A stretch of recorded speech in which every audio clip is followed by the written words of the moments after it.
Gang, homie. I think that they see that we next. I think that they see that we next. I think that they see that we next. I think that they see that we next. I think that they see that we next. I know that they see that we next.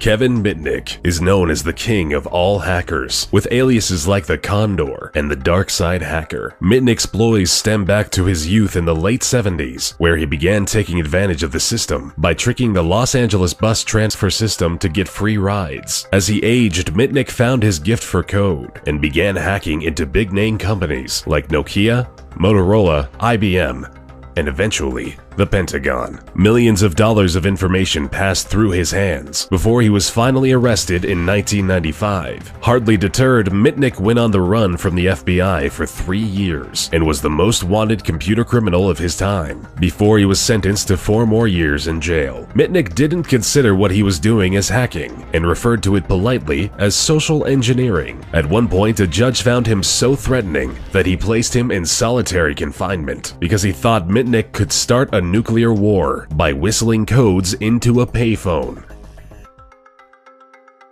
The dangerous British hacking duo of Matthew Bevan and Richard Price took the world for a potentially deadly ride for several weeks in their youth back in 1994. They began by attacking the Pentagon's network for several weeks and progressed further by stealing battlefield simulations. If that wasn't enough, they started intercepting messages from US agents stationed in North Korea and accessed sensitive material from a Korean nuclear facility. This was all incredibly alarming to the US because at the time, Price and Bevan were using US systems to infiltrate information from Korean systems, which, simply put, nearly sparked an international incident. You've probably heard about the infamous hacktivist group, Anonymous, or just Anon, sprouting back in 2003 from the breeding grounds of 4chan. Anonymous consists of an unspecified number of politically active hackers. They campaign for internet freedom, social justice, and transparency in the law. With nothing off limits, this group has hit the Chinese government, the Vatican, the FBI, and CIA, while spending just as much time leaking documents or taking down websites with political intent during the aftermath of tragedies like Charlie Hebdo, Michael Brown, and launching large-scale personal attacks on individuals associated with the KKK. While they may not be monetarily motivated, the information they've leaked and the impact they've had on cases and cover-ups has been huge.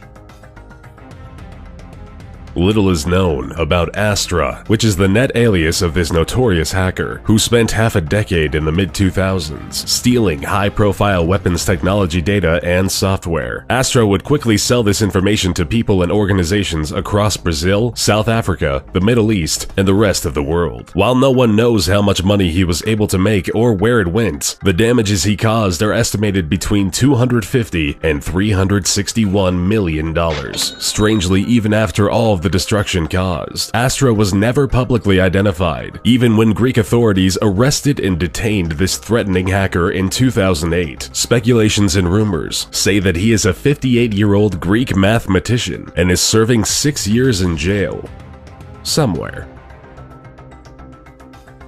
Gary McKinnon infiltrated over 97 US military and NASA servers in just a year during 2001. He deleted sensitive data, software, and files that cost the US government $700,000 in recovery charges due to the severity of the damage. Confident in his skills, McKinnon, who went by the alias Solo, taunted the military by posting, "Your security system is crap. I am Solo. I will continue to disrupt at the highest levels." Strangely enough, McKinnon wasn't in it for any kind of monetary gain, and it turns out he was just looking for files containing evidence of extraterrestrial life, which, according to McKinnon, he found.